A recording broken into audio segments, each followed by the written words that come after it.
This seems to be information that society could benefit from.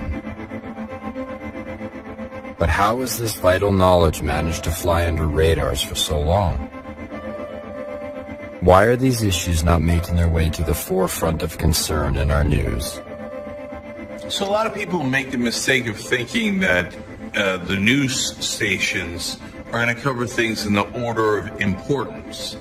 But in reality, they cover them in the order of ratings.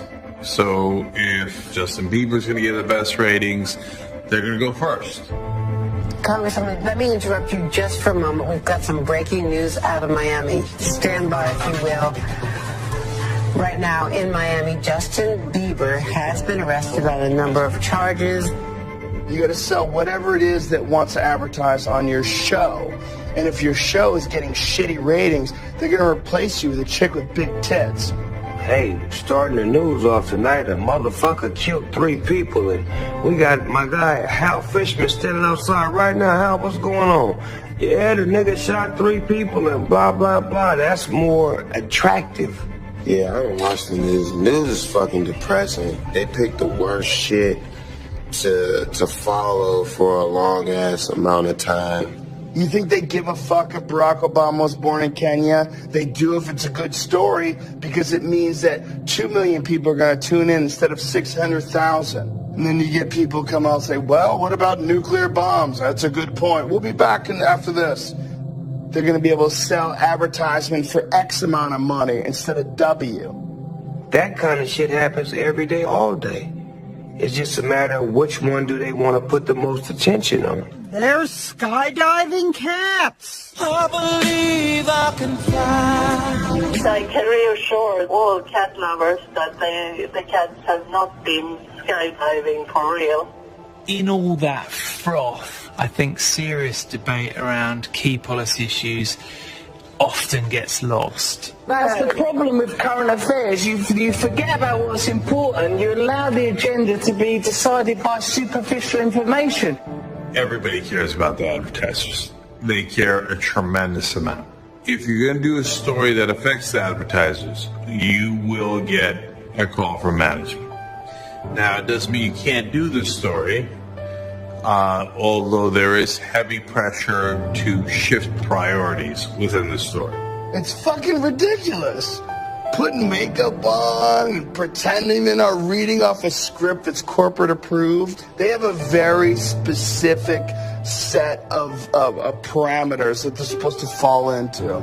It's okay. You can admit it. If you bought an item or 2 or 10 for yourself. Well, it's okay. You can admit it if you have bought an item or 2 or maybe 10 for yourself. It's okay, you can admit it if you bought an item or 2 or 10 for yourself.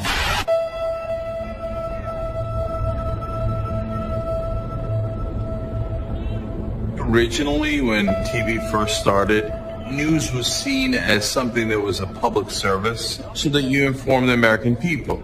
The deal was, you give us news and we give you the public airwaves. And then at some point along the lines, the TV stations forgot that they weren't supposed to make money off of news. And then a second thing kicked in that's really important. They realized that whenever they did investigative reporting, they would uncover something that the government was doing wrong, and it'd be a giant hassle. You're supposed to question authority as a journalist. That's the whole point of the media. If you don't question authority, then what the hell is the point? CNN just got rid of its investigative team. When I was at MSNBC, I looked for an investigative reporter to do some of the stories that I wanted to cover, and they said there isn't one in the building. So I got this amazing speech from the head of the network who said, look, outsiders are really cool. They wear leather jackets and they ride motorcycles. He said, but we're insiders here at NBC. We're part of the establishment, and you have to act like it. He was telling me that he had just gone to Washington, and they were not happy with my tone. Do you think all these corporations and rich folks are spending money on politics because it's not good for business? No, obviously they think it's a great investment for them. I was challenging the Republicans and the Democrats too much.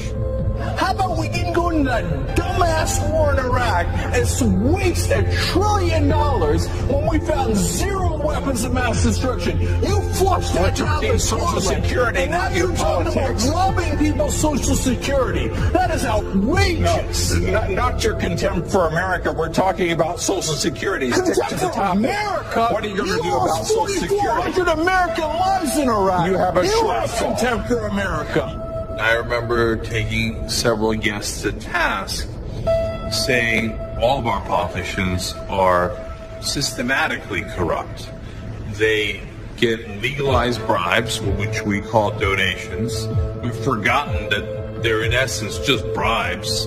Now, who's going to give you money for nothing? No one, right? They're going to give you money so that you do them a favor. Every time I would point that out, it'd again be a call from management like, hey, we're not saying you can't do that. On the other hand, if you'd like to keep the 6 o'clock slot. But in that one meeting that I had with the head of the network, it was no longer implicit. It was explicit. And he said, this is the reality, and you either get back in line or we go in a different direction. If anything, I went harder after the establishment after that. The banks, they sucked so much money out of the system that we had one of the largest economic crashes of all time. And they're not even done yet. And then a couple of months later, they called me in, and they're like, apparently you didn't get it. So you were at 6 o'clock. We're moving you from 6 o'clock to the weekends. We're going to pay you a ton of money, so hush up. And I said, thanks, but no thanks. And I didn't take the weekend job. And I went back to do the Young Turks online. We have 3 branches of government, and those 3 branches are supposed to be part of the checks and balances that make the government work. The media and journalists are a huge part of that. I mean, you think Americans are complacent now? They'll be even more complacent if they're not given the information they need to be politically active.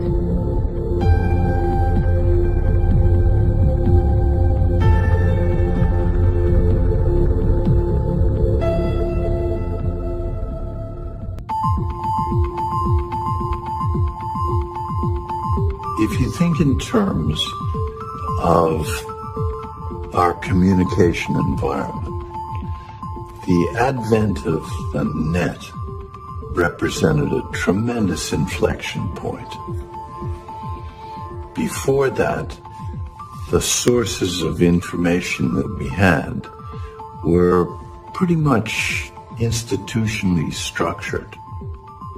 That very strong filter is breaking down, and that's giving people around the world the chance to think for themselves. I have a real bug about this. Nobody respects books anymore. Books going out the window and everyone's reading on these bloody screens. Yeah. It's just so easy to Google stuff, and everyone's just like, oh, let's check Google. No! It's a real big, bugbear for me. It really annoys me. Where do you get most of your news from today?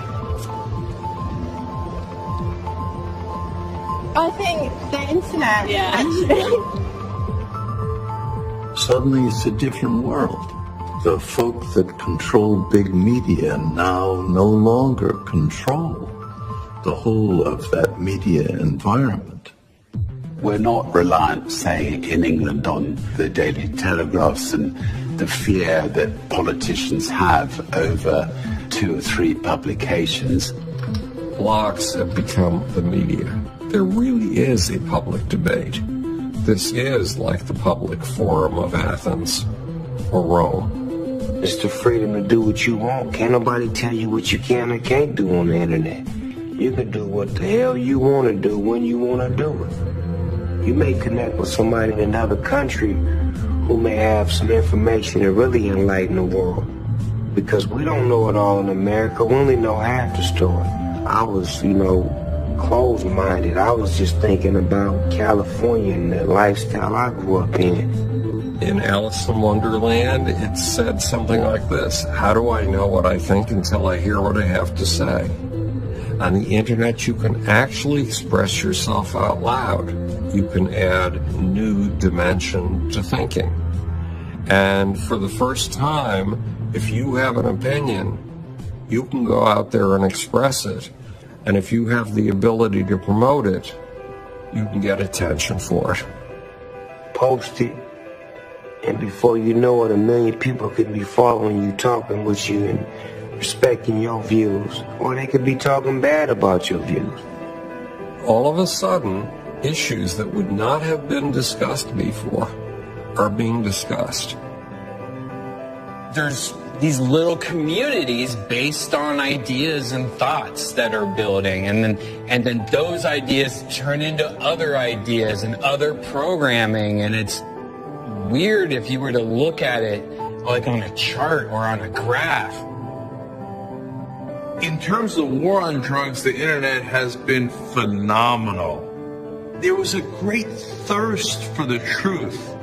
And so any time that truth leaked out on the internet, people would just jump on it.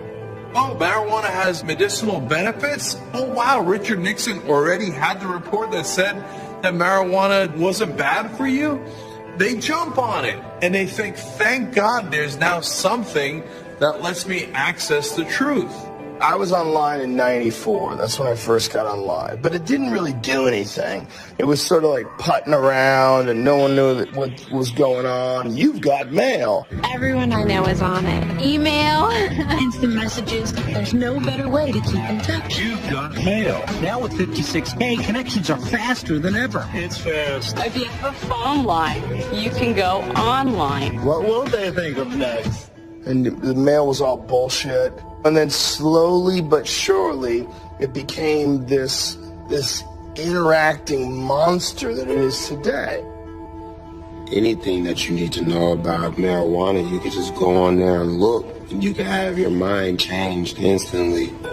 In the old days, when there was 20 hippies sitting around like trying to legalize marijuana with their little flyers, there was no way to fact check any of it. It sounded like a crazy hippie. Wait, you're telling me marijuana's safe and it helps you with headaches, anxiety, and all these important medical things that we're taking all these pills for? Yeah, right, old hippie. But nowadays, these hippies are online and they have proof and facts, and for once we're like, wow, that's not a crazy hippie, that's a smart hippie. You know, I can pick this phone up and within 10 seconds I can Google any complex question that would have required a serious education to answer before. It's become so commonplace that we don't realize how fucking completely insane it is. It's a culture-changing reality shift. People like me who had to read about things in an encyclopedia and actually go to a library and take out books on things, I'm a fucking dinosaur. The young kids that are coming up today, from the jump, have had the internet. They don't know what the world is like without the internet. The internet is beginning to shake things up in politics, but the old momentum is clinging stubbornly, irritatingly, and disturbingly.